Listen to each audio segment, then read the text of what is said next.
Now, video games are all about escapism and doing things that you're either physically unable to or legally prevented from doing in reality. It's a medium centered around power fantasies, where more than anything else, everyone gets to play the cool, badass hero who saves the world, right? Well, not all games have quite the same interest in merely passing the player on the back and indulging their base desires, as every so often a game will instead challenge the player's rather egocentric desire to be the powerful, charming rogue at the center of the story, and say basically, nah mate, you're not that cool. So let's take a look at them. As I'm Jules, this is WhatCulture.com, and these are 10 more video games that punished you for trying to be cool. Number 10. Try avoid kidnapping in a plane and get caught anyway. Far Cry 5. The kidnapping mechanic in Far Cry 5 sure is annoying, right? Periodically throughout the game, the player will be ambushed by Jacob Seed's cultist known as the Chosen, who will shoot them with a tranquilizer dart, and when the player wakes up, they'll need to find a way to escape. Now, it's fine the first and maybe second instance that it happens, but once you're repeating this nonsense for the 5th or 6th time, it's exasperating. And so, players have understandably attempted to find creative ways to avoid taking a dart in the leg, like encasing themselves in something that the capture party's dart simply can't penetrate. So some players figured that if they were in a plane at the time, there was no bloody way the dart would be able to hit them, right? Well, wrong. Even if you're in the air, your screen will go blurry and you'll still wake up kidnapped, having been inexplicably tranquilized while inside a moving tin can thousands of feet in the sky. It is absolutely ridiculous. Number 9. Casting Knights of the Round on a weakened emerald weapon is a very bad idea. Final Fantasy VII. Emerald Weapon is one of the most infamously difficult super bosses in the entire Final Fantasy series, so you couldn't exactly be blamed for wanting to unleash the most powerful materia in the game upon it, and that is Knights of the Round. Now, Knights of the Round deals 13 insanely potent hits to the enemy, but in the case of Emerald Weapon, it does come with a massive and rather fateful price under the right or indeed wrong conditions. Basically, using Knights of the Round on Emerald Weapon when it's below 50% HP will result in the boss triggering a devastating counterattack. This move's damage will be determined by the number of materia a party member has equipped multiplied by 1111, typically resulting in your party incurring a massive loss, if not outright being a wipe and a game over. It's an amusing quirk, a flipping of the bird to players who got a little too slick for their own good, if also being massively infuriating if you're unknowingly on the receiving end of this. Number 8. The higher your stylish rank, the more aggressive the enemies. Devil May Cry 3 Dante's Awakening. The Devil May Cry franchise is all about your stylish rank. Basically, the more badass and dynamic your combo of moves is, the cooler you're going to look and the higher your rank will go from D to SS. But in Devil May Cry 3, which is widely accepted to be by far the most difficult game in the series, your stylish rank also has a direct impact on how challenging your overall experience will be. The higher your stylish rank, the more enemies the game will end up throwing at you, and they'll also tout a much higher degree of aggression. It's effectively a form of adapted difficulty within the game's own delineated difficulty modes, being an attempt to ensure that you're never that good at combat. And so, if you start showing off every last stylish trick in your book, you better have the chops for the onslaught that is coming at you next. Number 7. Running drains your HP. Lunar Dragon Song. Now, running may not seem that cool, but you know what is cool? Saving time by moving as fast as humanly possible. But Japan Art Media, the developers of 2005's Nintendo DS RPG Lunar Dragon Song, apparently took issue with this and decided to teach impatient players a lesson. Basically, those who want to run everywhere will soon enough realize that sprinting actually depletes your bloody HP, with 1 HP being knocked off every couple of seconds. If your HP gets low enough, the game will flat out stop you from sprinting at all until you're in better shape. It goes without saying that literally running your HP down can be a huge disadvantage during battles, potentially resulting in a frankly unfair death simply because you decided not to walk everywhere. This was presumably an attempt to discourage players from just running past mobs that are out in the world, but the fact that the mechanic remains in the game's town system, well, that's just so stupid. It wouldn't be quite so bad were the game's walking speed not molasses slow, and so it's little surprise that Lunar Dragon Song was a critical and commercial flop upon release, because who's got time in their life for nonsensical punishment mechanics like this? Number 6. The Mimic Tier copies your loadout. Elden Ring.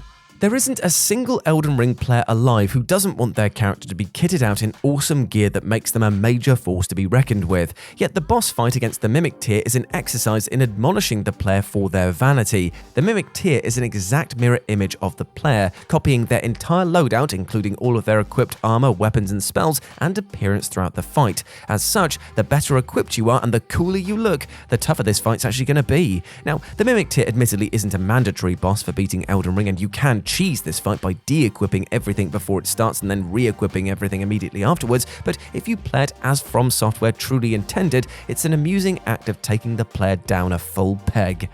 Number 5. Upgrade your car and it gets stolen. Need for Speed Unbound. In the case of the recently released Need for Speed Unbound, it doesn't give you any choice at all to avoid this punishment, but it is still a massive pain in the ass all the same. In the game's prologue, you'll be able to acquire and customize a few cars, offering a seemingly gentle introduction to the game's overall gameplay loop, where you can start amassing an obsessive collection of sweet rides. But players who spend way too long lovingly customizing these cars will get a swift kick in the pants at the end of the prologue, when the entire garage is stolen in a daring heist. The game proper then kicks off with the players having to start their collection all over again without any of their money accrued in the prologue as well. So yeah, you're better off just zipping through Unbound's opening sections before trying to impress anyone here. Number 4. Chaining attacks together builds your risk meter. Vagrant Story. Square Enix's cult classic RPG Vagrant Story is both celebrated and criticized for its complex, even arcane gameplay systems, including that risk meter. Below the player's HP and MP bars is a bar counting their risk points, which are accrued by chaining attacks together whilst battling enemies. Now, chaining attacks is cool in just about any action game, but in Vagrant Story, it has a rather nasty trade-off. As your risk points go up, your accuracy and defense is lower, and enemy attacks also deal more damage. As such, if you're not paying attention, a high risk number is an easy way to end up unexpectedly killed. Sure, a higher number of risk points also gives you a chance to score a critical hit, but it's a system which attempts to balance gameplay by forcing players to consider each and every decision they make during combat. Further making it a big old hassle, lowering your risk requires you to either use a curative item like a Vera root or running around like a headless chicken until it depletes, which is definitely not cool. Number 3. Wall riding as Lucio and then falling off the map. Overwatch. Overwatch fan favourite character Lucio has an awesome wall ride ability which allows players to, you guessed it, jump onto a wall and ride along it. It's incredibly awesome, except who among us hasn't got a little too obsessed with looking like a gravity-defying badass and forgotten to, play the actual game? I don't think that there's a Lucio player out there who hasn't tried to pull off an awesome wall ride but accidentally fallen into the abyss below, causing their team deaths to tick up. And you know what? Wall riding is a deceptively difficult trick to master, so of course there's going to be plenty of failure along the way. But if the sheer embarrassment of the self-own isn't punishing enough, you'll also have to wait for the respawn timer to clear before you can get back in the action, depriving the rest of your team a precious support character for that time. Basically, we'd advise to get some practice in custom matches first ahead of time, because nobody likes showboating, especially when it's failed showboating. Number 2. Causing chaos gives you the bad ending. Dishonored. Throughout Dishonored, the player's actions are governed by a chaos system which tracks just how much carnage they cause, which is inflicting harm and even death upon other humans in the game world. Your chaos level dictates the presence and strengths of the guards in each level, and at the game's end, it will ultimately determine which ending you get. The thing is that Dishonored offers up a tantalizing combat system, from awesome swords to kick-ass supernatural abilities, and that makes a clear disconnect between what players want to do and what the game wants them to do.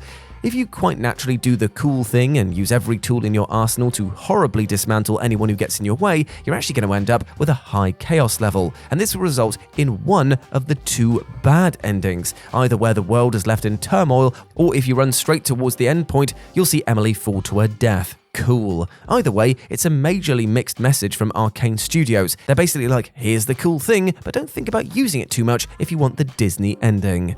And number 1, violating traffic laws angers the fuzz. The Getaway. Now, to be clear, nobody's saying that violating traffic laws in real life is cool, fun, or indeed a responsible thing to do, but in video games, it's a little different. In the first version of our video games that punish you for trying to be cool, we covered how the Mafia games will have the cops chase you if you dare break the speed limit. But a few months after Mafia, The Getaway was released, which looked at Mafia's take on enforcing the highway code and said, oh, you know what, mate, hold my beer. While it's sporadically fun to try and drive properly in any sandbox action game with cars, eventually you'll want to do the thing you can't can't do in real life: run red lights, go the wrong way down a one-way street, and just try to cause general vehicular chaos. But at the start of the Getaway, before the cops are actively chasing you down, even the most minor traffic infraction is enough to have the popo speeding after you. Exceed the speed limit, run a red light, or go down the wrong side of a road, and the full might of the Metropolitan Police will quickly come down on you. And given that the Getaway is a considerably more realistic open-world shooter than, say, Grand Theft Auto, trying to play the unflappable, hell-raising badass will result in a rather quick and very uncool death. And there we go, my friends. Those were 10 more video games that punished you for trying to be cool. I hope that you enjoyed that, and please let me know what you thought about it down in the comments section below. As always, I've been Jules, and you can go follow me over on Instagram, where it's @RetroJ, but the O is a 0, and you can come check out all of my Warhammer miniatures that I've been painting. But before I go, I just want to say one thing. Hope you're treating yourself well with love and respect, my friend, because you deserve all of the best things in life, alright? And remember, above all else, you are a cool person. You are a big ledge, and I want you to go out there and smash your life goals today, because I believe in you. As always, I've been Jules. You have been awesome. Never forget that, and I'll speak to you soon. Bye.